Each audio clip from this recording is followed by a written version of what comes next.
Hello and welcome to Etherean Lounge, Etherean Sanctum, Etherean Bastion, Etherean Sanctuary. I welcome you here. I am pleased to have you here, dear Cosmic Traveler, and my wish is that you feel a sense of rejuvenation, renewed luster for life, and a new sense of inner knowing, peace, satisfaction, and a clear direction for your inner compass as you are guided forward on this day. So welcome, and today I'd like to start with at least three out of the box concepts. And this is just a exercise and also just an idea space to help free the mind of the limiting beliefs or constraints and delve into the realms of what is possible. If it can be imagined, it can be realized. So without further ado, those three are, beginning with number one, I have this idea of what if everyone on this certain plane of existence, they had different animal heads as replacing their normal head of whatever they usually are, whatever that is. You know, so you have tiger people, you have crocodile people. You know, this is not my own concept, really. This has been thought of many, many times before. In fact, it has a word for it. It's called anthropomorphic beings, right? But I just love this concept, this idea that, you know, different animals evolved to be these upright beings. Or, you know, how did they get to that point? Maybe they were just humans or some other alien species, and then they decided to replace their heads with like animal heads in some kind of process, and then from there maybe they gained new sort of like animal wisdom from that, you know, who knows. So yeah, it's just kind of an interesting concept. And then, okay, the concept number two I have is like, what if we evolve from rocks?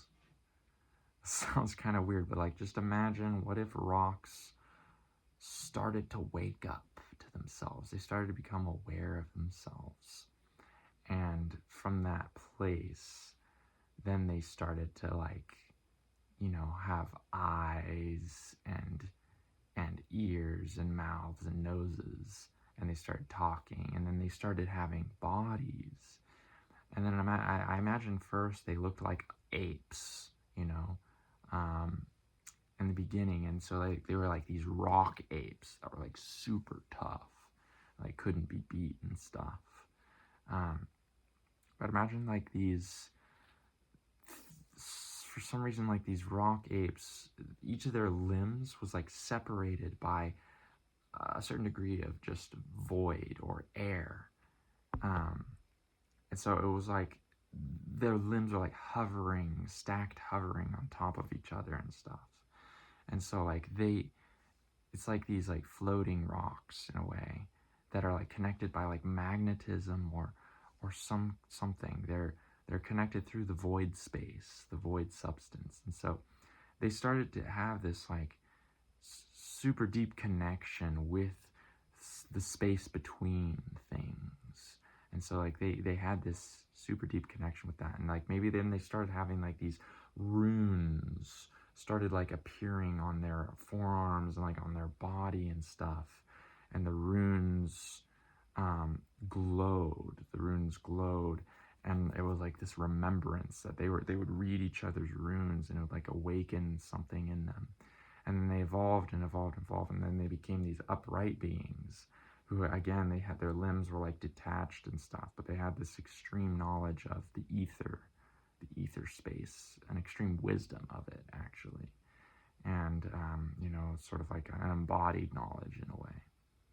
So I kind of view wisdom.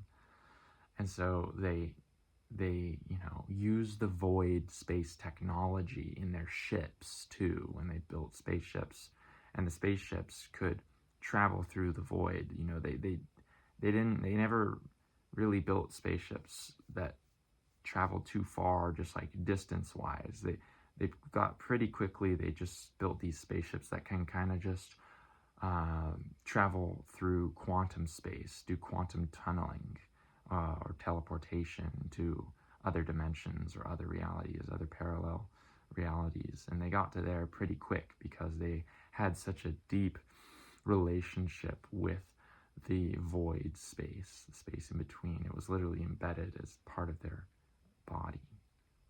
So that was idea number 2. And then idea number 3 is, what if there was this being that essentially everywhere they moved, where they moved was the same, but not that they always moved the same place, but you'll see in a second, where they moved was the same, but what the upper part of their body did, including their face, their facial expressions, and how they move, their upper body, like everything else, like there was multiple quantum potentialities and realities that were happening at once, are happening at once for this being. So like everywhere they go, you can kind of see them. It kind of looks like the bullet time, Mr. Smith, or like the agents moving in the Matrix. It kind of looks like that, but they're doing that like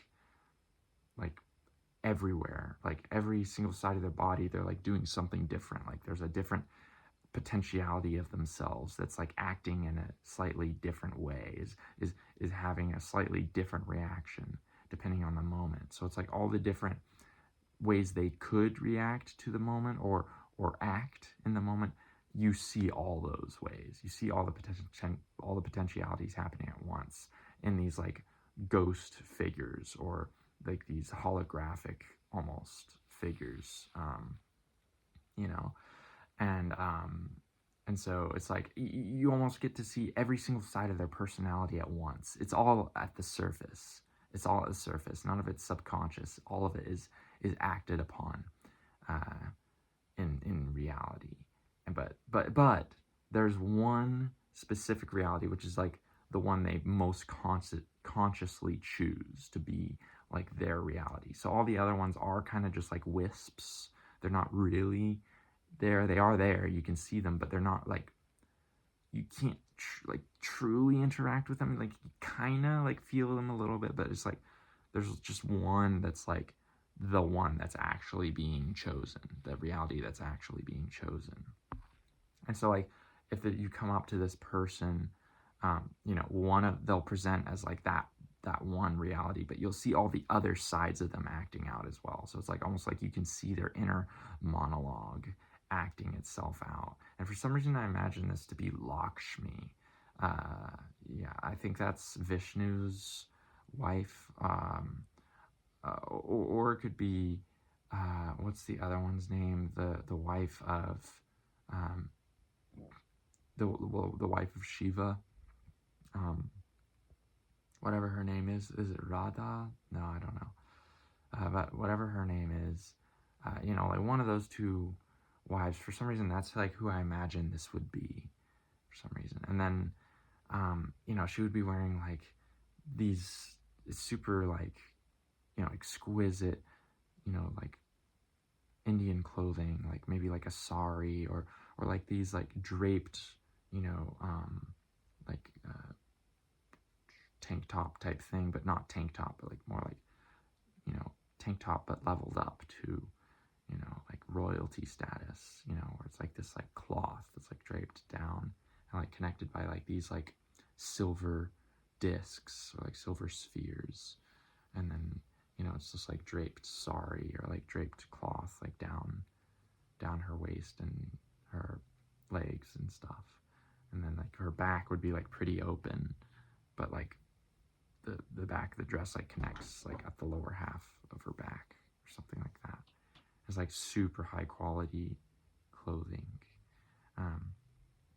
So like you could see like her like mad side, like whatever you say, like her mad side would be reacting a certain way, you know, like, oh, I can't believe you, or whatever, you know, and then like her sad side is like, oh, like, why don't you love me more, or whatever, you know, and then like another side of her is just like, I don't know, just like doing something random like this, you know, and then like another side of her is like the lover side, and it's like, come closer, you know, and and then there's the side, like maybe one of those she is acting upon as like the main one, but like, or maybe, you know, I would imagine like also she has that one that's like very centered and grounded, and like probably that's the one she would normally act upon, the one that the reality she would normally choose, you know, the one that's usually the one that most people would want to be presented, you know, as their like face personality, their, you know, outward personality that others see. And that's like the one that she usually chooses. But maybe not always, you know, or maybe not even most of the time. I don't know. You know, maybe she's so free that she can choose like any of her archetypal energies can become the chosen reality at any given time. So those are the 3 ideas that I had sort of in my mind that I wanted to share. I could try to think of another one off the top of my head just for improv's sake. I mean, I have so many ideas that like instantly this other idea came to mind that I've already, I feel like I explained. I'll just explain it really quick. This idea of, I call it Jemmy dimes. And Jemmy dimes are basically just inanimate objects like a drum or like a bag, and suddenly they're animate. You know, they don't have faces and mouths and that stuff, but like they, you know, move around and stuff, and like have like human type movements, and you know, they're humanistic in a way, and yeah, they're like personified, you know, like they have a personality, they have a demeanor, you know, you get to know them and stuff, you know, it's like all that, except like they don't really speak, or maybe they do speak, yeah, I don't know, but like I imagine they don't speak really, but it's just they move, and like that's how you learn to understand them and communicate with them, is just through their movements and stuff, and like maybe they can understand you, but like, and your voice, but they don't, like they only talk in movements, and they can move, like they're magical way, they can move about and stuff. I think that would be interesting. Or the other way a Gemini dime could work is maybe it telepathically communicates to you, or maybe it can talk out loud, but it can't move, you know, so you have, like, it has a voice, it can say like what it's thinking, what's on its mind at any given time, but ultimately it can't move. So it's like, you know, it's like, for a drum, for example, it's like, you know, hey, put me in your bag, you know, like let's go, you know, you know, you want to play me, you know, when you go to the picnic, you're gonna want to play me, you're gonna want to have me there. Please pick me, please pick me out. I want you to bang upon me. I want you to hit me hard and soft and everything in between, fast and slow. You know you do. You know you want to play me. It's like that kind of thing.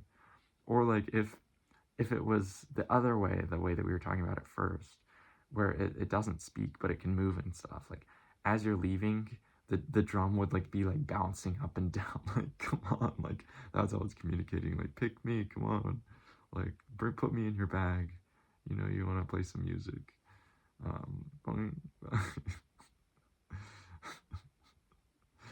anyways, there's a couple of fun ideas. Okay, but an improv idea. Let me see if I can come up with that. An improv idea, an improv idea, improv idea, improv idea.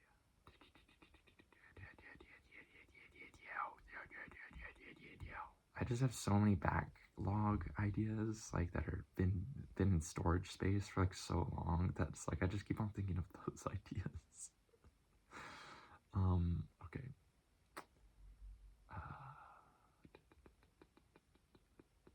How do I come up with one just like without looking at anything or getting inspiration from something? let it come to me. Come to me. Come to me.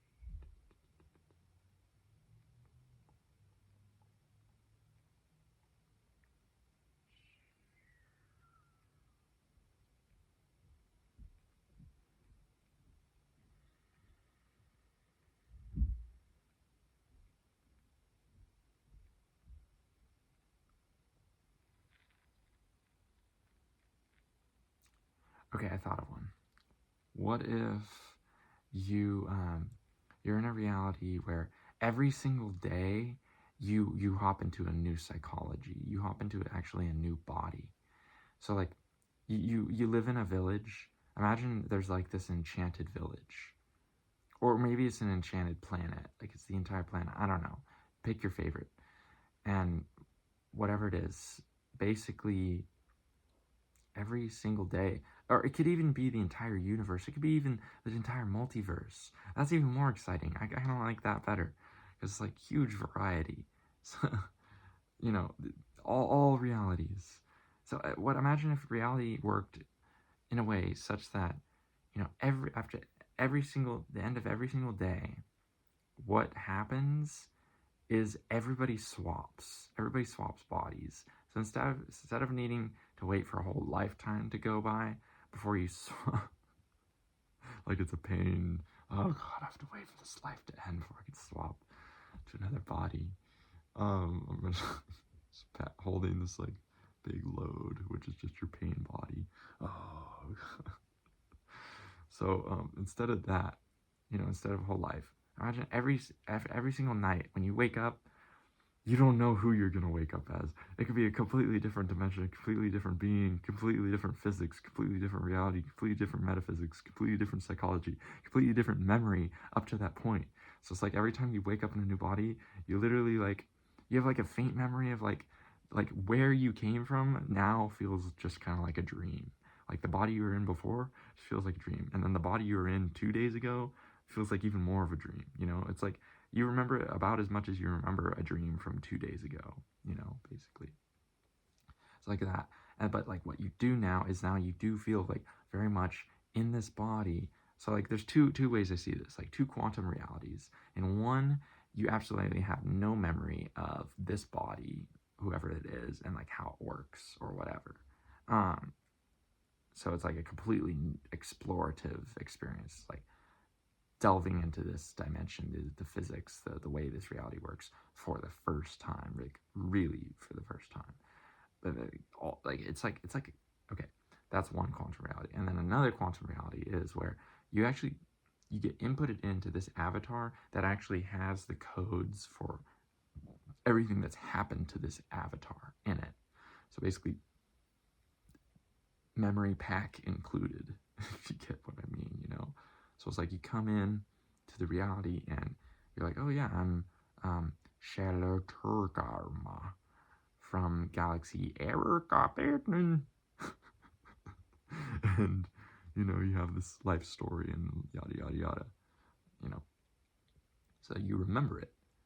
You remember it even though you never really experienced it. You remember it because you got it downloaded to you by merging with this body, you know. And then yeah, you know, just experience a day in the life of that one, and then a day in the life of someone else, and everyone's just always swapping. Interesting, right? Or maybe only a couple people swap. Maybe that's just the role that a couple of souls are assigned. I don't know, but there's a couple fun ideas for you. I kind of like that improv idea. So hopefully you enjoy those. And now we are going to do a reading. My videos are so off, like I don't want to say off kilter, but they're pretty helter skelter, if you know what I mean. Like I have so many ideas, I just need to share them. It's like I don't know, what am I doing? Am I doing tarot? Am I doing ideas? Am I doing metaphysics? Am I doing what is reality? Am I doing meditations? Am I doing I don't know. Am I doing visualizations? Am I doing music? Am I doing everything? I want to do everything. Am I doing, you know, drawing? Because I have drawing too, and painting. So much to do. So much to do. Okay. So we're going to do a reading. So welcome to the reading. I don't know if I should make these two videos. It's just I feel like the Lakshmi that I was talking about in my concept earlier. Like, there's like literally like like a billion different things I want to do at once. A billion different sides of you that want to act out their expression all at the same time. It's like, we're stuck in this time dimension where light's frozen and you can't experience multiple quantum realities at the same time. That reminds me, okay, I had a dream last night, and in the dream, this guy, he said, I was trying to kill him for some reason, which is so morbid. I'm sorry about that. I don't enforce or endorse killing. I'm a vegetarian myself. So it's like weird whenever I have a killing dream. It's like, oh yeah, my lower chakras are getting activated. They're like, yeah, remember us? We want things for ourselves, and we kill things, and we're not afraid to do bad, to others if it's beneficial for ourselves. I'm painting them in a very poor light, but of course, there's healthy iterations or versions or expressions of the lower chakras. Anyways, so the dream. I had this dream, and I was trying to kill this guy, and I had like shotgun. I kept on taking his shotgun away from him, or like he had a shotgun, and then like he would point at me, but then I'll like take my shotgun and like push his barrel away, like with mine. I'd be like, oh, it would be like this like struggle, and like when I tried to shoot him, like I tried to shoot and I took it from him, so like I thought it would be loaded, but it was blank. I shot a blank. There's nothing. There's no ammo in it. So then I like tried to take his shotgun. I feel like the same thing was happening, or maybe I didn't end up taking it. I'm not really sure. But like what he said, this was the key, was he's like, I think I actually did end up shooting him or something, like either in like the forehead or like in the chest or something. And like nothing happened. He didn't die. And I was like, I feel like I even did it more than once. And so like, but he said, yes, he said, we're polyquintic. No, not polyquintic. That's wrong. He said, we're polyquantic. Yes, we're polyquantic. Or I'm polyquantic. I swear he said we, though. He's like, we're polyquantic. He said we're polyquantic. I've never, ever, I don't feel like I've ever heard the word quantic before, but apparently, I don't know. I don't know where it came from. But I heard it in the dream, and yeah, I had to look it up, and apparently it means, it's like a polynomial, so it's a mathematical term. There's two things. Polynomial, which is like x squared plus, bx plus c or whatever, but it can also be with y's as well, or z's, it's basically polyquantic. Okay, so quantic, just the word quantic, is a polynomial where every single term is the same degree. The degree is talking about the power, like is it squared, is it cubed, is it blah, blah, blah, right? So a polyquantic would be, for example, you can have multiple variables. That's okay. So it can be like this. It can be x squared plus xy, because xy, both their powers combined become to the power 2, plus y squared. That's a polyquantic. That's just a quantic. It's just a quantic polynomial. Okay. Another definition for quantic is of or relating to quantum. And so the way I interpreted this when I woke up, because I couldn't kill him, and then he had like thousands of battleships, like these spaceships, these starships were coming in, like coming in from other galaxies or other dimensions, I don't know where, just sort of zapping in, sort of, just like hyperdriving in. And I feel like it was like all his other, like his other species, but it was like they were all connected. And so I had this idea. It's like, oh, it's like when he got shot by the bullet, it didn't affect him because he remembered still being alive from the other versions of himself. So it's like kind of like if you guys have ever seen the show Pluribus, I think it's called. So this idea is like, you exist as a hive mind, essentially. You exist as a collective. And if something bad happens to one of you, like in this version of it, it doesn't really matter because you remember you're connected to all these other selves that didn't get shot. So it's like, therefore, you didn't really get shot, so he like didn't die, you know? It was all psychological. Like the whole thing, all of reality for them is just psychological.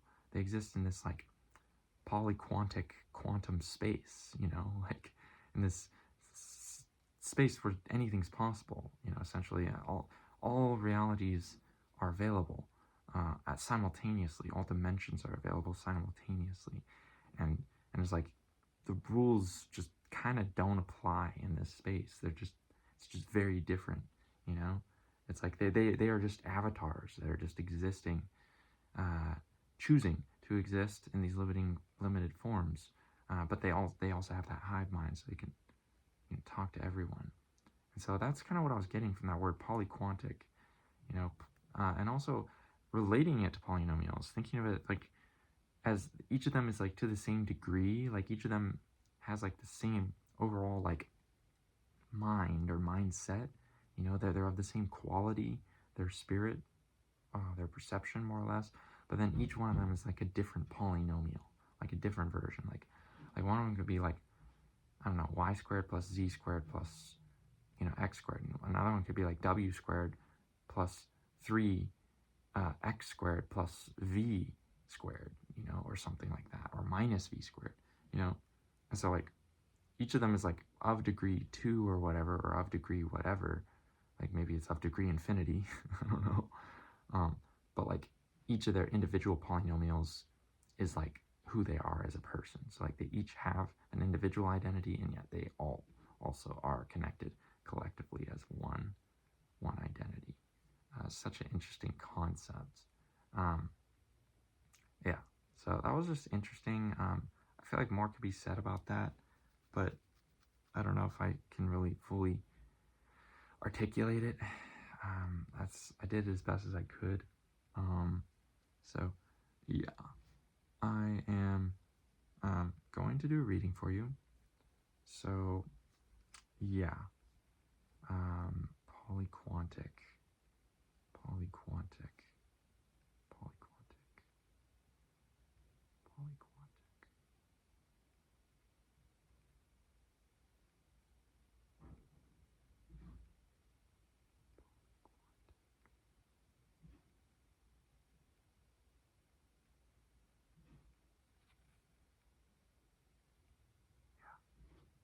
Okay, reading. Okay. Holding a space in a bubble of ethereal violet light,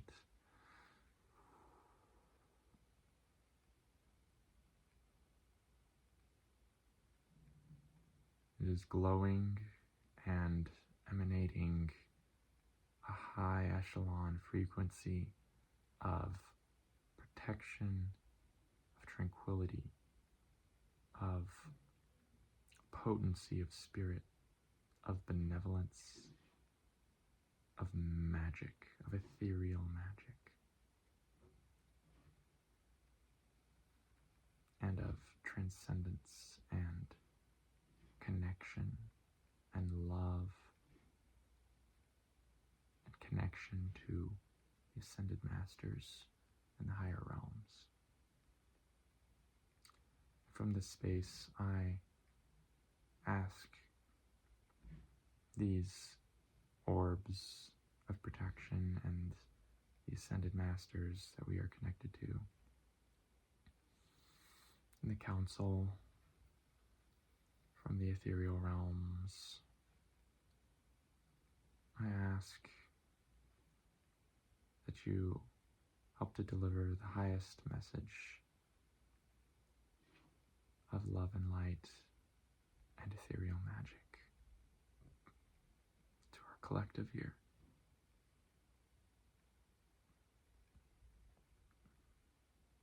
So that they may continue to embody and walk upon their highest timeline and continue to merge eternally with their highest self. Thank you.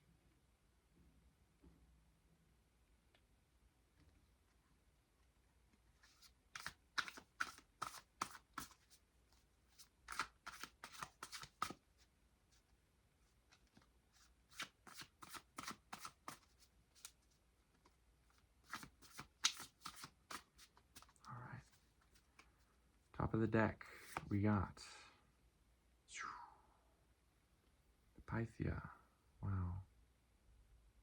This is incredible. Look at this person here. Wow, they're just glowing, and look at that. They're looking into this. It's glowing, this like portal from below. This like well from below. These roots are coming out from it.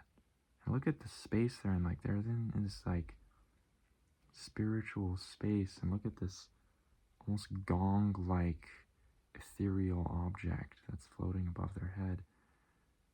So fascinating. And then there's these vines that are hanging down, and like a potion bottle or tincture in the background, and like velvet red drapery in the background. I mean, this is, talk about ethereal and high echelon. This is it. And these roots are flowering, if you can see that. Wow, and so they're like praying into this place. I feel like are looking in to see sort of the potentials of this infinite quantum reality, quantic space. That's kind of what I'm seeing here. Wow. I feel like they're about to jump in. So I like that, okay? I feel like they're about to jump into this space. I feel like in there, when you do jump, it's just going to be like this realm, this floating realm. That's kind of what I see. I feel like it's like a rejuvenation space. Wow. And look at the royal robes that they're wearing. That's so regal. Potent. Wow. And they're on this like throne kind of thing. Wow. It's like this like I feel like this space is like so high vibration, but I feel like it's like no one's been here for a while. It's kind of like the vibe I feel like. It's like this forgotten realm. But it's still just as potent as it was a million trillion years ago or an eon ago, when there were beings that occupied it. And so I feel like this being is going to be so refreshed when they jump in and float about in that realm there. And I feel like that's you jumping in to float about in that realm. And look, it's below you. All you have to do is jump in. You don't have to climb. It's not, it's not this super duper difficult thing that you have to do. All you have to do is just let go and jump in. That's what I'm getting. That's what I'm getting from that. That's what I'm getting from that card. Okay, next card here. Four of Cups. So interesting. So normally, Four of Cups would mean it's like, nah, I don't really like what I'm getting right now, kind of thing. Like I'm not happy enough with this. The universe is holding out this like cup. It's like, do you want this? And you're like, nah, it's not good enough. I know there's more. There's more than that. So I feel like this is kind of where your life maybe is at right now. You're kind of like, yeah, what the universe is offering, it's like, yeah, it's all right, but nah, I know there's more. I know there's high echelon ethereal realms that are meant for me. And so that's what I'm seeing. That's what I'm seeing for you. So I'm happy for you. I'm happy for you for not accepting less than what you feel you rightfully deserve. And you deserve the very best. You deserve the very best. Okay, next we get the Queen of Swords. Yes, so you are feeling into how your thought space is affecting your world, and you are a master of that. You can navigate the thought space quite serenely, quite effortlessly. It's become second nature for you to be able to do so. And yeah, I see that as like you have a lot of thoughts that are trying to reach you at this time, and you have to be discerning for which ones you want to focus on, because ultimately we are hypnotic beings of entrainment, of pattern, right? We literally are hypnotizing ourselves each moment into a pattern or frequency. And the more that we do that, the more we develop a depth for a particular pattern or frequency that we're hypnotizing ourselves into. And so you're choosing very wisely what patterns, what frequencies do you want to hypnotize yourself into. That's all part of the mind space. You can say that all is mind. Even this pattern, hypnotic frequency, reality that we are discussing. So you perceive that as being real. You perceive just how you are being coded in each moment, and you're choosing how you are coding yourself, because you are the coder. You are the coder and you are the code. And so you are very aware of that process, and you're choosing the most high and lightest codes to embed within you. Very good. All right, and then one unseen card. This reading is going pretty long. I'm just going to do one more card. The unseen. What is the unseen realms? What are they wishing to say to you at this time? They are wishing to say, Page of Coins. Look at this guy. Pretty wild. He's like a don't tell me what that is. You know the name of this thing? This is a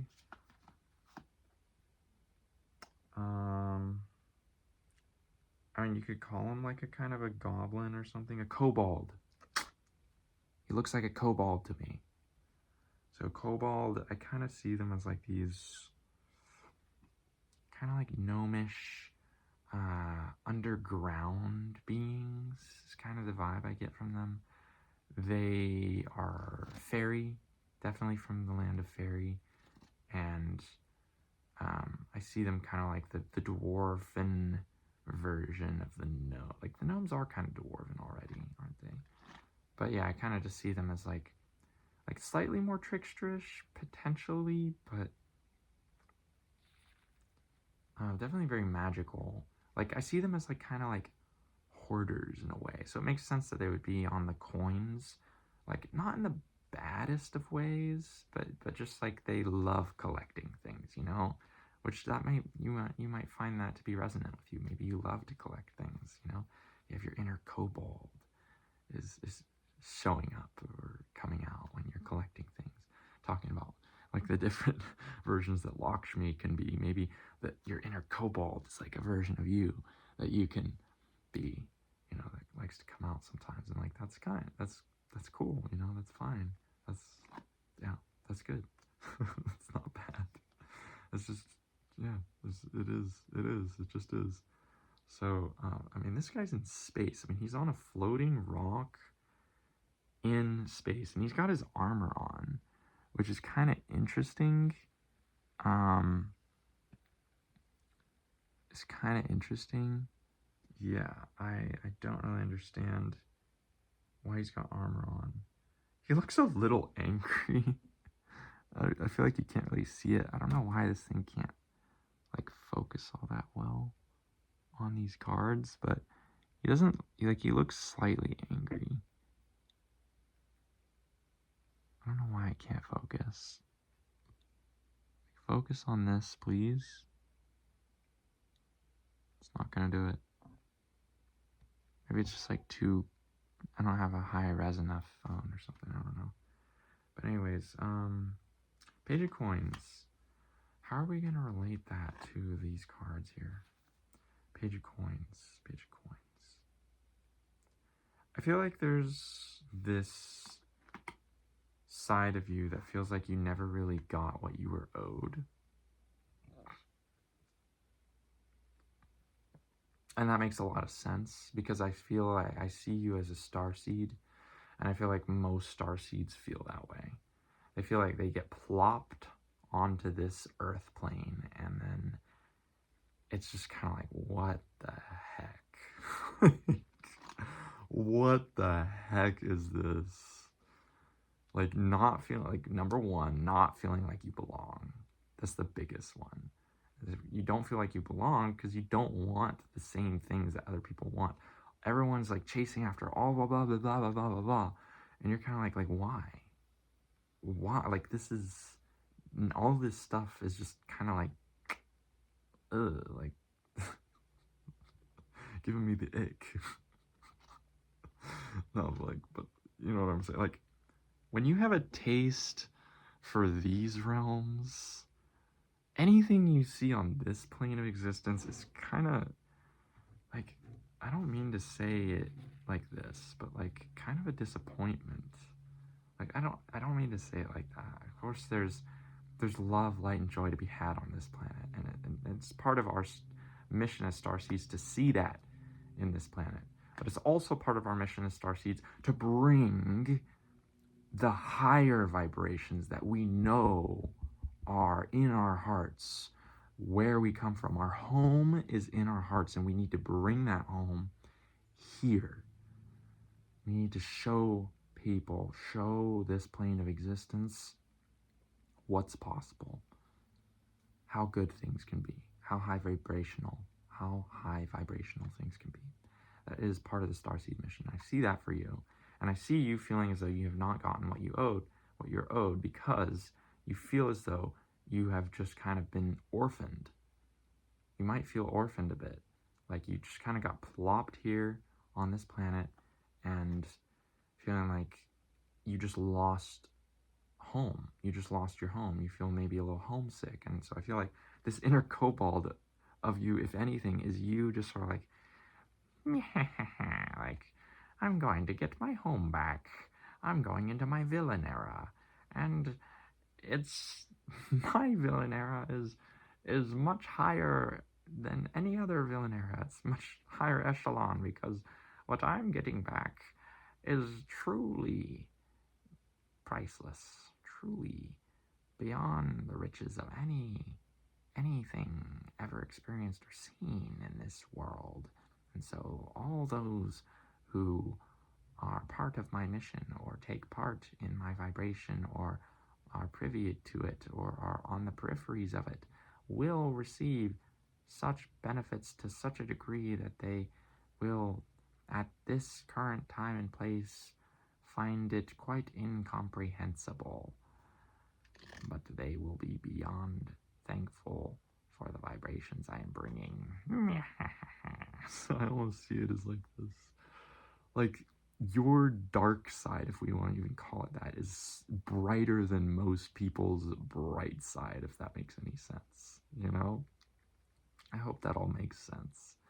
It's like what you're trying to bring is so beautiful, so incredible, so high echelon, ethereal, and drowning in magic, that that's what you want. Like, that's what yourself is craving, because it's like feeling like that was stripped away from you. Like, that's where you came from. That's your home.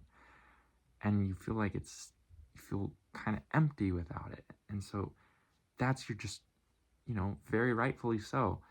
That's what you want to collect back. That's what your inner kobold wants to collect back and bring back into this existence. So you're going to bring home here. You're going to bring the stars here. You're going to bring the ethereal realms here. And everyone is going to adore and admire you for that, and thank you for that. They don't even know why. They don't know. What I mean to say is that they have no idea how thankful they're going to be, how how much love they're going to give you, want to give you, need to give you because of what you're bringing.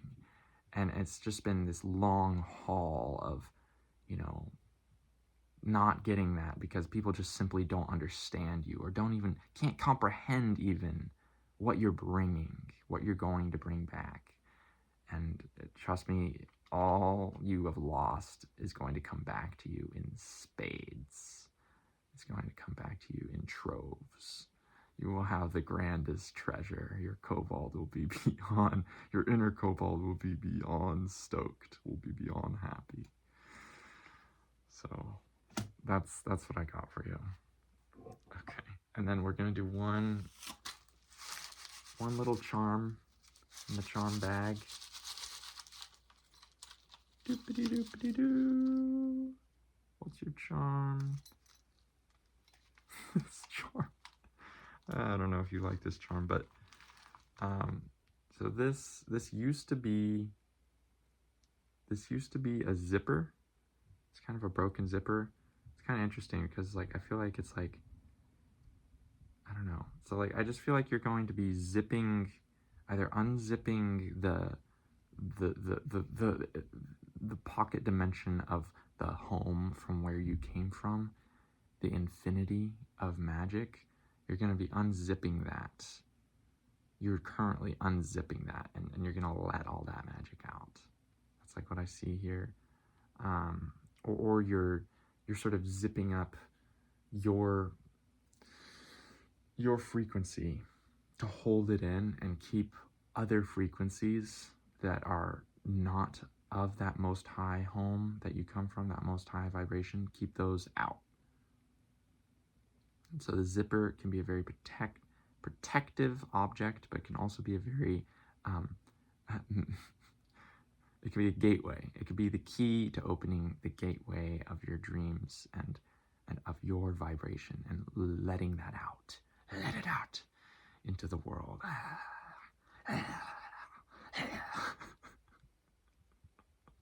I'm mixing vibrations now because I feel like that's more like the metal vibration. But anyways, so yeah.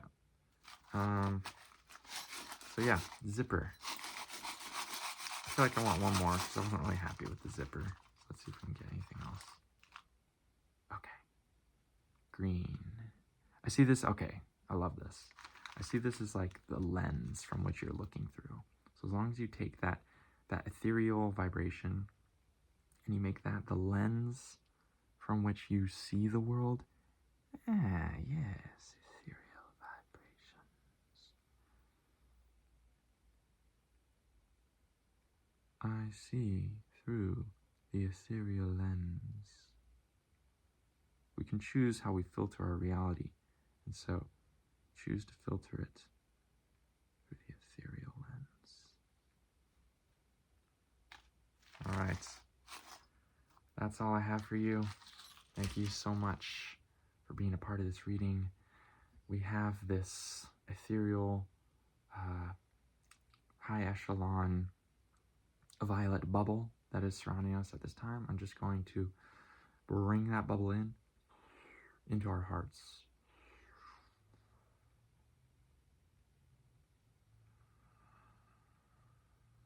And now all the knowledge, all the codes, the energetic activations, the downloads of this reading are within us. They are stored inside us. And breathing in, they are activating within all our cells and all our DNA. Thank you so much for being here. You rock.